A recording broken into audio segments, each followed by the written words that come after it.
The lesson for this week is singularly devoted to a research project which will constitute 50% of your final exam.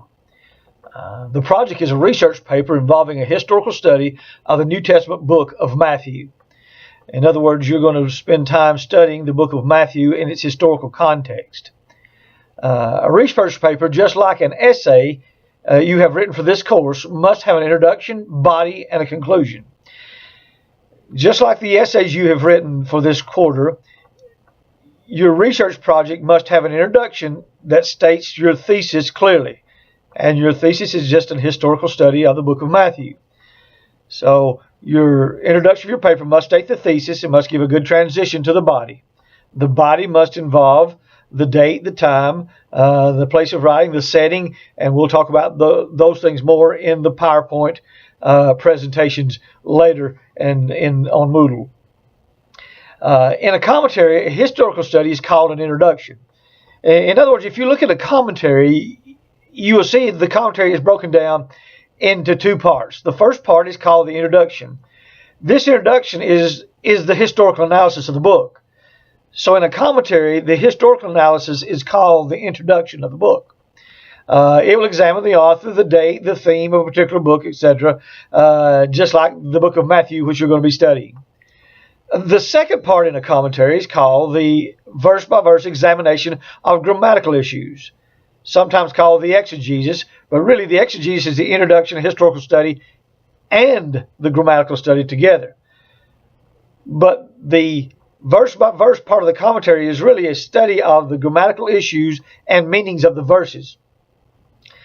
Your research project for this quarter will involve the introduction of a historical research analysis of the book of Matthew, as I've already said. Next quarter, Hermeneutics 302, students are required to write a full exegesis of a passage. Again, a full exegesis of a passage involves the historical matters as well as grammatical matters concerning each verse in a particular passage of your choosing.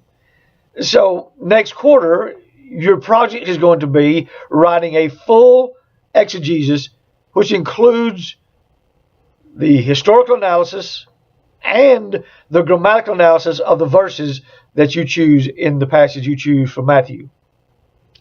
You will need to write your research paper on a Word document or other word processing software that you may have. You'll need to write this research paper on a Word document or some kind of software that allows you to footnote and document papers in a formal style. The paper must have footnotes to reference the sources you use for the paper. In other words, you're going to have to use footnotes in this research paper you're writing this quarter.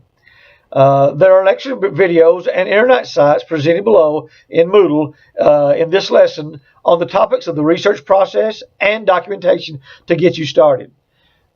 So as you examine the lectures and the videos and the PowerPoints in this lesson for this week, you will see links and videos and PowerPoints helping you document and research and knowing how to document.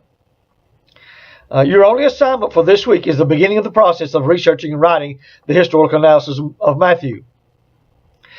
The only thing you've got to do this week is begin writing this paper. This paper will be due the final day of the quarter. So you have no written assignment due this week. But you do have, this is the time for you to begin writing this historical analysis research paper, which will be due the last day of the quarter for this quarter.